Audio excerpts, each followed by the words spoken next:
legislature or the Parliament of India consists of the two houses and the president. So the Parliament consists of the Lok Sabha, the Rajya Sabha and the President of India. Today we will be learning about the Rajya Sabha. The Rajya Sabha is also known as the Council of States or the upper house of the Parliament. It is called the Council of States because the Rajya Sabha represents the states. As you can see, Rajya means state. It is called the upper house because members of the Rajya Sabha are indirectly elected. How are the members of Rajya Sabha elected? They are elected by the elected members of the state legislative assemblies. Do you remember who the MLAs are? The MLAs are members of legislative assemblies who are elected by the state legislature elections. These MLAs choose the MPs of the Rajya Sabha. So the members of the house, that is the Rajya Sabha, are elected by the elected members of the state legislative assembly of each state. And how are they elected? They are elected in accordance with the system of proportional representation by means of a single transferable vote. So they are elected indirectly by the system of proportional representation by means of a single transferable vote. The strength of the Rajya Sabha is 250. That is the maximum strength that has been made by the Constitution. How are these 250 members elected? So out of these 250 members, 238 members are elected as representatives of the states and union territories of the country, while the other 12 members are not elected, but they are nominated by the president. They are nominated from people who have achieved great heights or great success in fields of art, literature, social sciences or sciences. However, in status quo or in the present situation, the Rajya Sabha's membership is 245.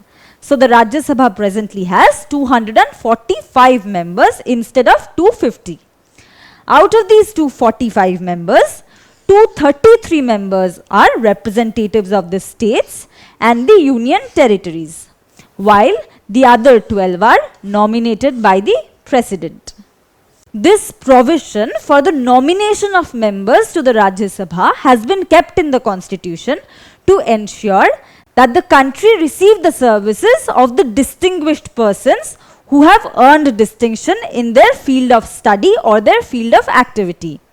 But these people would not generally want to go through the rough and tumble of the election process. So they are nominated directly to the Rajya Sabha. In this method, we are not only able to give them honor for their merit, but we are also gaining as a country from their distinguished opinions, and so that they can enrich the debates and discussions that take place in the Rajya Sabha by giving their valuable opinions and expertise in the subject. Now, what is the maximum strength of the Rajya Sabha? Is it 238, 552, 250 or 240? What do you think is the correct answer? Yes, it is 250. The Rajya Sabha's maximum strength is 250 members. Now we were talking about how distinguished people can get entry into the Rajya Sabha through nomination. Do you know Lata Mangeshkar was nominated as a Rajya Sabha member in 1999. Similarly, Pandit Ravi Shankar was also nominated to the Rajya Sabha in 1986. Do you know who this is? This is M.S. Swaminathan. He is considered to be the father of Green Revolution in India. He was also nominated as a Rajya Sabha member in the year 2007. Sachin Tendulkar was also a member of the Rajya Sabha as he was nominated in 2012. How are the seats of the Rajya Sabha allocated? All the states of India are not equal in size or have equal population. Therefore, giving each of the states equal number of seats to represent in the Rajya Sabha would be very undemocratic. Thus, the seats of the Rajya Sabha are allocated to the different states based on their population. So, the state of Uttar Pradesh, as you can see here, covers a large area and it has a population of 24 crores. So, from Uttar Pradesh, we have 31 seats for Rajya Sabha MPs. And from Telangana, which is a relatively smaller state and has a population of 3.99 crores, we have 7 representatives in the Rajya Sabha. The state of Sikkim is very small and it has a population of 6.5 lakhs. So it sends only one Rajya Sabha MP to represent the state in the Rajya Sabha. The MLAs or members of the legislative assemblies who elect the MPs vote through the ballot system.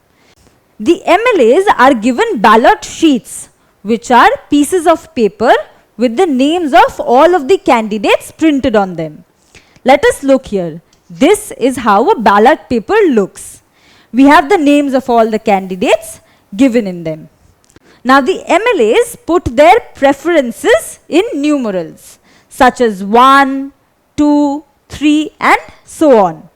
In this way, the member who gets the maximum number of votes from the MLAs becomes the MP. After the MLAs have marked their sheets, they drop their papers in the ballot box. After which the papers from the ballot box are taken out and counted. Based on this calculation, whoever gets the maximum number of votes or the majority becomes a member of the Rajya Sabha. Let us assume that a vice head boy has to be elected from class 11. Now all the students of class 12 have been divided into 4 houses. These 4 houses will have their individual voting. So blue votes separately, red separately and so on. After this voting, 4 members have been elected from each of these teams. Reena, Abhi, Nisha and Arun. Now we have 3 contestants from class 11. A, B and C. These are for the post of the vice head boy. Now the 4 students who had been selected from class 12 individually gets to vote for the contestants of class 11. Since the majority of them voted for C, C becomes the new vice head boy. So this is how an indirect election takes place, such as that of the election of the Rajya Sabha members. Now the students of class 12 can be compared to the citizens of the country. Like we saw how the students of class 12 were divided into groups, the citizens of the country are also divided into states. The citizens from these states elect their MLAs, just like the students of class 12 elected 4 members from their various different houses. Now the elected members who were elected from class 12 itself elect C, who becomes the vice head boy. Similarly, the MLAs elect the member of the Rajya Sabha. So the elected MLAs collectively elect the MPs of the Rajya Sabha. This is how an indirect election takes place to elect a member of the Rajya Sabha. But in reality, the process is not that simple, because one state elects numerous MLAs who elect numerous MPs. Let's talk about the tenure of the Rajya Sabha. The Rajya Sabha is a permanent house, unlike the Lok Sabha. We know that after 5 years tenure of the Lok Sabha can be dissolved by the president. But in the Rajya Sabha, the members are renewed after every 2 years. That is, the MLAs send a new fresh batch of MPs to the Rajya Sabha every 2 years. The MLAs send a batch of new members to the Rajya Sabha every 2 years for a 6-year term. So the tenure of the Rajya Sabha is 6 years, but 1/3 of its members retire at the end of every second year, and new elections are held whereby new members are sent to the Rajya Sabha again. So the Rajya Sabha has 250 members and has a tenure of 6 years. Again, if there is a vacancy resulting from resignation, death or removal of a member of parliament in the Rajya Sabha, then bypolls are held and new members are elected who serve for the remaining term of their predecessor. The qualification for membership of the Rajya Sabha is similar or almost the same as that of the Lok Sabha. So, he must be a citizen of India. Only a person who is a citizen of India has the right to be a member of the Rajya Sabha. He doesn't have to be necessarily born in India, but has to be a citizen of the country. Unlike the Lok Sabha, where the age eligibility is 25 years, the age eligibility for qualification of membership in the Rajya Sabha is 30 years. So, a member must not be less than 30 years of age. The age eligibility of 30 years is higher to that of the Lok Sabha because its purpose is to add reputed people from the society to its house, so that they can give their valuable advice and expertise to the Rajya Sabha. And it takes time and experience to become an expert in any field. So the age eligibility of 30 years is higher than what is there in the Lok Sabha. Thirdly, he must be a voter for any parliamentary constituency in India. This is done to ensure that those who are becoming members of the Rajya Sabha should be responsible citizens of the country who are regularly voting to elect their representative government. He also must not have a criminal record. Criminals are those who break the laws, and the Rajya Sabha is the one who makes these laws. So if someone has a criminal record, they cannot be a member of the Rajya Sabha. They should be of sound mind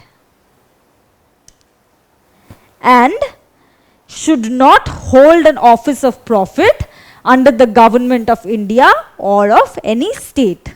So as you can see here, all of these qualifications are the same as that of the Lok Sabha, except that he must not be less than 30 years of age. Now, after the qualifications, let us understand how a Rajya Sabha MP can be disqualified from membership. If a person is financially unstable, then he shouldn't be given such a responsible position such as that of an MP. So, this is taken as a disqualification. Again, if he has been convicted as a criminal or has been imprisoned for more than 2 years, then he cannot be a member of the Rajya Sabha. If he holds an office of profit. So if anyone holds an office of profit under the government of India or the government of any state, then he will be disqualified. If he is of unsound mind, or if he is not a citizen of India. If someone forges their documents or changes their citizenship voluntarily and ceases to be a citizen of India, then they can be disqualified. If someone is found to be under the age of 30. If someone has given a false proof of age certificate and is actually not above 30 years of age, then also he will be disqualified from being a member of the Rajya Sabha. Do you know that Jaya Bachchan was nominated as a member of the Rajya Sabha in 2004 by the then President APJ Abdul Kalam? But she was disqualified in 2006 because she was the chairperson of the State Film Development Council, which was a government office. Being a Rajya Sabha member is a full-time government occupation, and for this they are given salaries. They are also given allowances for serving the country and the people of the country. The members of the Rajya Sabha also get pension after their retirement so that they can lead a financially stable and comfortable life. They are also entitled to certain benefits such as free accommodation and free medical and travel expenses. Who is the chairman of the Rajya Sabha? The chairman of the Rajya Sabha is the presiding officer of the Rajya Sabha. He is the one who heads over all of the meetings. The Vice President of India is the ex officio chairman of the Rajya Sabha. So the Vice President of India, by virtue of him being the Vice President, is the chairman of the Rajya Sabha. As we can see that the chairman of the Rajya Sabha is also the Vice President. So these two functions are executed by the Vice President itself. But he is not a member of either House of Parliament. So he cannot vote in general situations, but only when a tie has to be broken. Since the Vice President of India or the Chairman of the Rajya Sabha is not a member of the Rajya Sabha, he cannot vote. However, in case of a tie, he can exercise his casting vote.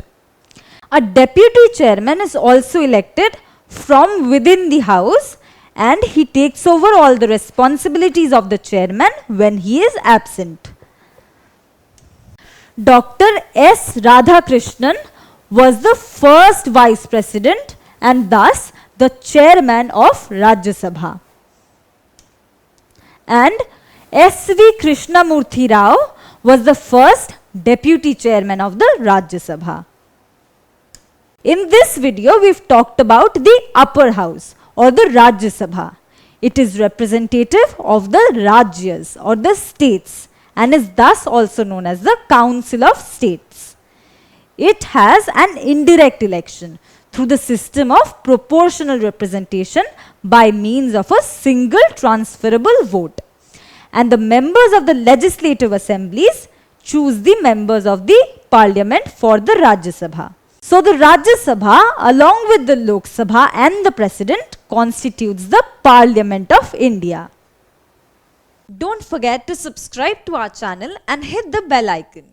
You can also register for free at DeltaStep.com or download the DeltaStep app to get access to all our 5,000 plus amazing videos as per your school syllabus. Master each topic with our adaptive practice technology. Get million+ questions with step-by-step solutions and unlimited mock tests. Get all your doubts resolved instantly. Learn via games and win amazing prizes like PlayStations and iPads. So at DeltaStep, learning is not just fun and easy, it is rewarding too. So register for free now.